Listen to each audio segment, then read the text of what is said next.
அனைவருக்கும் வணக்கம். நான் உங்கள் குரு தங்கராஜன்.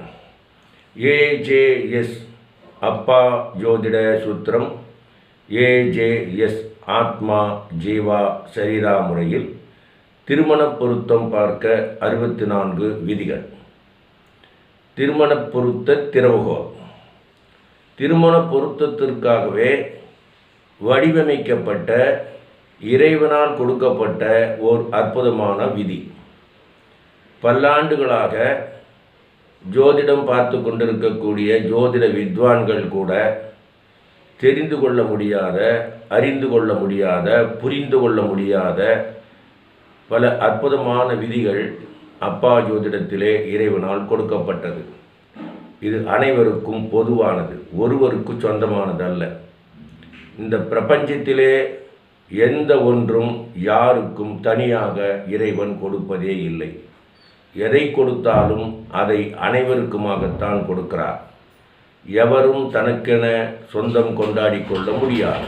ஆனாலும் கூட எவரிடத்திலிருந்து அந்த விதி தோன்றுகிறதோ அந்த விதியை அவரிடத்திலிருந்து இன்னொருவருக்கு கிடைக்கக்கூடிய காரணத்தினால் அது குற்றமற்றதாக, உண்மையானதாக, நேர்மையானதாக, சத்தியமானதாக, பயன்பாட்டுக்கு உரியதாக இருக்குமானால் அதை அங்கீகரிக்க வேண்டிய ஒரு கடமை மற்றவர்களுக்கும் உண்டு. அதுதான் இறைவனை அவர்கள் ஏற்றுக்கொண்ட மனம் உடையவர்கள் என்று நாம் சொல்லலாம்.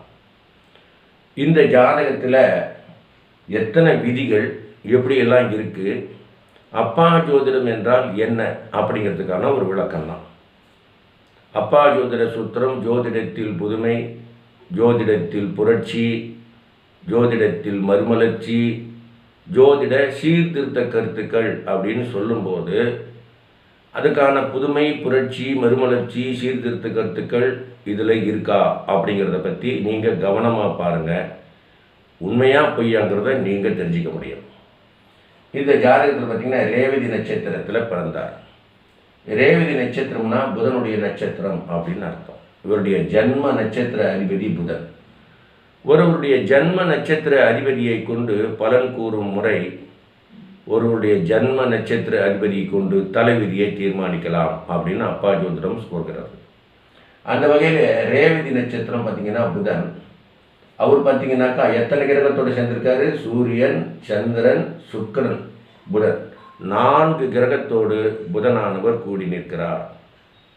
அப்படியானால் இந்த ஜாதகர் ஜன்ம நட்சத்திர அதிபதியாக இருக்கக்கூடிய புதன் சூரியனோடு கூடினார். அது தலைமை பண்பை உடையது. மேலும் சூரியனோடு சந்திரனும் கூடினார், அதுவும் தலைமை பண்புடையது. மேலும் உச்சம் பெற்ற சுக்கிரனோடு கூடினார், அதுவும் தலைமை பண்பு உடையது. அதாவது ஜன்ம நட்சத்திர அதிபதியான கிரகம் சூரியனுடன் கூடினாலும் அல்லது சூரியனுடன் கூடி இன்னும் 2 கிரகங்கள் 3 கிரகங்கள் இருந்தாலும் ஜன்ம நட்சத்திர அதிபதி கூடி ஒரே நட்சத்திரத்தில் கூடி அதில் பல கிரகங்கள் இருந்தால் அந்த குழந்தை முதல் குழந்தையாக இருக்கும். அதாவது தலைமை பண்பு உடையவர். ஏன்னா 4 கிரகங்களுடைய கூட்டு அதிலே தலையாய தலைமை பண்புடைய சூரியனுடன் சேர்ந்து அஸ்தங்கனம் அடைந்தார் அப்படின்னா, அதனால் இது ஒரு விதி. முதல் குழந்தை, மூத்த குழந்தை, அந்த விதியில் இருக்கு. விதி 1.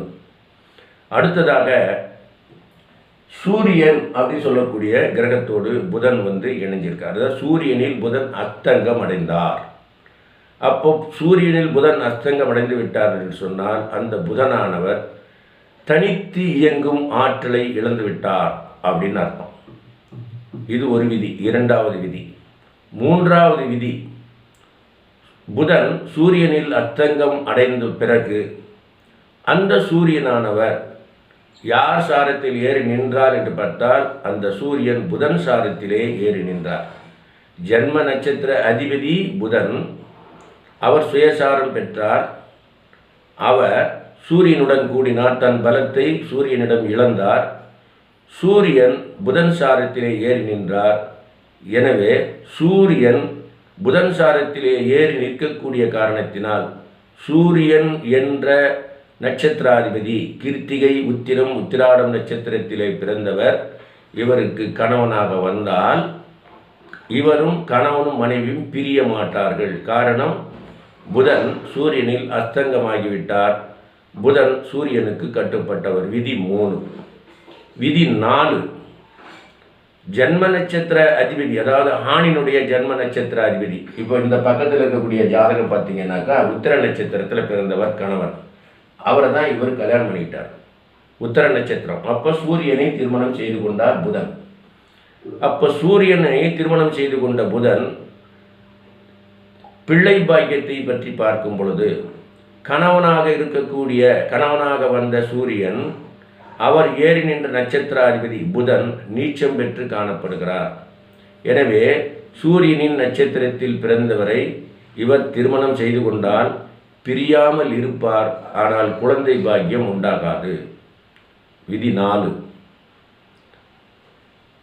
சூரியனும் புதனும் கூடி நீச்சசாரம் ஏறி நின்றுவிட்டால் சூரியன் கணவன், புதனோ இந்த ஜாதகி, இருவரும் கூடி புதன் நீச்சசாரத்திலே நிற்பதால் இப்போ ஒரு கிரகம் தன் சுயசாரம் பெற்றுக்கொண்டால், புதன் சுயசாரம் பெற்றுக்கொண்டார். அதனால் ஒரு கிரகம் சுயசாரம் பெற்றுக்கொண்டால் அவர் எந்த வீட்டில் சுயசாரம் பெற்றுக்கொண்டாரோ அந்த வீட்டு அதிபதி அதற்கான பலனை தீர்மானிப்பவராக இருப்பார். இந்த வீட்டு அதிபதியானவர் குரு. அவர் பலனை தீர்மானிப்பார். அவர் 2ஆம் பாவத்திலே நின்றார், குடும்பத்தை கொடுப்பார் என்று பொருள். அடுத்ததாக குழந்தை பாக்கியத்தை தருவாரா அப்படின்னா, நீச்சம் பெற்றதனால் குழந்தை பாக்கியம் இல்லை, வீடு கொடுத்தவர் அதை தீர்மானிப்பார். லக்னாதிபதியோடு பாருங்க, இவர் லக்னாதிபதியுடன் கூடி மீண்டும் அவர் அஸ்தங்கம் அடைந்த சந்திரன் சாரம் ஏறினார். எனவே இங்கே வீட்டு அதிபதியும் இவருக்கு உயிர்காரகத்துவத்தை தரவில்லை, பொருள் காரகத்தை தருகிறார், உயிர்காரகத்தை தரவில்லை. அப்போ வீடு கொடுத்த குரு பகவானும் அவரும் கூட ஜீவா சரீரா இல்லாத காரணத்தினால் குழந்தை பாக்கியத்தை கொடுக்க முடியவில்லை. விதி எண் 5. இப்போ பார்த்தீங்கன்னா இந்த குரு பகவான் சூரியன், சந்திரன், புதன், சனி, சுக்கிரன் ஆகிய 4 பேருமே புதனுடைய நட்சத்திரத்தில் இருக்காங்க. ஆனால் அந்த புதன் நீச்சமாயிட்டார். இதனால் சூரியனை திருமணம் செய்து கொண்டாலும் குழந்தை பாக்கியம் கிடைக்காது. சந்திரனின் நட்சத்திரத்தில் பிறந்தவரை திருமணம் செய்து கொண்டாலும் குழந்தை பாக்கியம் கிடைக்காது. சுக்கிரனுடைய நட்சத்திரத்தில் பிறந்தவரை திருமணம் செய்து கொண்டாலும் குழந்தை பாக்கியம் கிடைக்காது. குருனுடைய நட்சத்திரத்தில் பிறந்தவரை திருமணம் செய்தாலும் குழந்தை பாக்கியம் கிடைக்காது. செவ்வாயினுடைய நட்சத்திரத்தில் பிறந்தவரை திருமணம் செய்து கொண்டாலும் குழந்தை பாக்கியம் கிடைக்காது. குரு பகவான் பேருங்க, கேது பகவான் சுயசாரம் பெற்றுக்கொண்டார், வீடு கொடுத்தவன் சூரியன். எனவே அஸ்வினி மகம் மூலம் நட்சத்திரத்தில் பிறந்தவரை திருமணம் செய்தாலும் குழந்தை பாக்கியம் கிடைக்காது. விதி எண் 6. இதுக்கு வீடு கொடுத்தவர் இந்த சூரியனும் புதனும், இது கணவன், இது மனைவி, அவர் நீச்சசாரம் பெற்றுவிட்டார். இந்த வீடு கொடுத்த குரு பகவான் இந்த இடத்தில் இப்படி இல்லாமல் இந்த குரு பகவான் சனியினுடைய நட்சத்திரத்திலே இருந்தால், இந்த சனியினுடைய நட்சத்திரத்தில் இருந்தால் சனி இங்கே ஆட்சி பெற்றிருக்கும். அதாவது ஒளி உள்ள கிரகமாக இருக்கிறார். சுக்கிரன் சனி பாருங்க, இந்த சனி பகவான் சுக்கிரனுடைய நட்சத்திரத்தில் நிற்கிறார். அப்போ இதுக்கு வீடு கொடுத்த இந்த குரு பகவான் இங்கே சனியினுடைய நட்சத்திரத்திலே இங்கே இருந்தாலும் அல்லது இங்கே இருந்தாலும் அல்லது பரிவர்த்தனையின் காரணமாக சனியினுடைய நட்சத்திரத்திலே இருந்தாலும் கூட இந்த குரு பகவான் சனியினுடைய நட்சத்திரத்திலே இருந்தால் இந்த குருவிற்கு ஜீவன் இருக்கிறது. இந்த கிரகம் சுக்கிரன் சாரத்திலே உச்சம் பெற்ற கிரகத்திலே இருப்பதால் சரீரம் இருக்கிறது, குழந்தை பாக்கியம் உண்டாகும். அப்போ கிடைக்காம போன குழந்தை பாக்கியம் வீடு கொடுத்த கிரகத்தினால் கிடைக்கும்படி செய்கிறது. இப்படி எந்த விதத்திலாவது உதவி இருந்தால் நிச்சயமாக குழந்தை பாக்கியம் கிடைக்கும், வம்சம் தழைக்கும். பொருத்தம் பார்க்கும்போது 10 பொருத்தம் பார்த்து கல்யாணம் பண்ணி இந்த ஜாதகத்துக்கு சூரியனுக்கும் புதனுக்கும் 10 பொருத்தம் இருந்தாலும் கூட குழந்தை இல்லாமல் போவதற்கான காரணங்கள் அப்பா ஜோதிட சூத்திரத்திலே மிக தெளிவாக இருக்கிறது.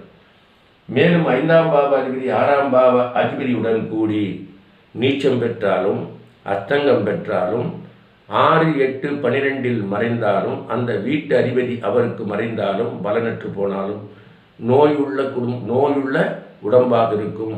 வைத்தியத்திலே அவர்கள் மிகுந்த துயரத்தையும் துன்பத்தையும் அனுபவிப்பார்கள். ஏன்னா விரயஸ்தானத்திலே நின்றது நீச்சமாக போனது, பணமெல்லாம் நீச்சமாக விரயமாக போகிறது. வீடு கொடுத்த கிரகமும் ஜீவன் இல்லாமல் போய்விட்டால் அதற்காக செய்யக்கூடிய செலவுகளும் கூட வீணடிக்கப்படுகிறது அப்படின்னு அர்த்தம். இதற்கும் மேலாக அப்பா ஜோதிட சூத்திரத்திலே ஒரு விதி உண்டு. அந்த விதி என்னவென்றால், இப்படிப்பட்ட நிலையில் இருக்கக்கூடிய ஜாதகருக்கு இந்த குரு பகவான் இந்த இடத்திலே, அதாவது உச்சம் பெற்ற நிலையில் இங்கே வரும் பொழுது, அல்லது இந்த குரு பகவான் 9ஆம் இடத்திலே இங்கே வரும் பொழுது, 9ஆம் பார்வை இந்த குரு பகவான் இங்கே வந்தார்னு சொன்னால் கடகராசிக்கு வரும் பொழுது குருனுடைய 9ஆம் பார்வை இந்த இடத்துக்கு கிடைக்கும். இந்த இடத்துல 9ஆம் பார்வை, இங்கே 5ஆம் இடம், இது இந்த லக்னத்துக்கு 4ஆம் இடம். ஆனாலும் இந்த குரு இங்கே வரும்போது இவர் உச்சம் பெறுவார். உச்சம் பெற்ற நிலையிலே 9ஆம் பார்வையாக இந்த இடத்திலே பார்வையை செலுத்துவார். அந்த காலத்திலே குரு பகவான் கடகராசியிலே சஞ்சரிக்கும் பொழுது, உச்சம் பெற்று சஞ்சரிக்கும் கூடிய காலத்திலே அவருடைய பார்வையானது அந்த இடத்திலே 9ஆம் பார்வையாக விழும்பொழுது அந்த குற்றங்கள் நீங்கும். அப்பொழுது செய்யக்கூடிய பரிகாரங்கள், வைத்திய முறைகள் எல்லாம் பலிதமாகும். அப்பா ஜோதிட சூத்திரத்திலே இதுவும் ஒரு விதியாக கொடுக்கப்பட்டிருக்கிறது. குருவினுடைய 9ஆம் பார்வை என்று சொல்லக்கூடிய தூர தீட்சண்ய பார்வையானது ஜாதகத்திலே இல்லாவிட்டாலும் கோச்சாரத்திலே வரும் பொழுது அந்த குரு பகவான் கெடாமல் ஆட்சி பெற்றோ, உச்சம் பெற்றோ, நட்பு பெற்றோ, அல்லது தனியாக இருந்தோ, எந்த ராசியில் இருந்தாலும் மகர ராசியை தவிர தனியாக இருந்து 9ஆம் பார்வையால் அந்த முடங்கி போன கிரகத்தை பார்க்கக்கூடிய காலமானது அவருக்கு எந்த பிரச்சனையில் முடங்கி இருக்கிறாரோ, அல்லது குழந்தை பாக்கியம் கிடைக்காமல் முடங்கி இருப்பார் என்றால் கடகராசியிலே குரு பகவான் வரும் பொழுது அப்பொழுது அந்த குற்றம் நீங்கும், அந்த சாபம் நீங்கும். அப்பொழுதுதான் அவருக்கு குழந்தை பாக்கியம் கிடைக்கும் என்பதை அப்பா ஜோதிட சூத்திரம் உங்களுக்கு உறுதியாக கூறுகிறது.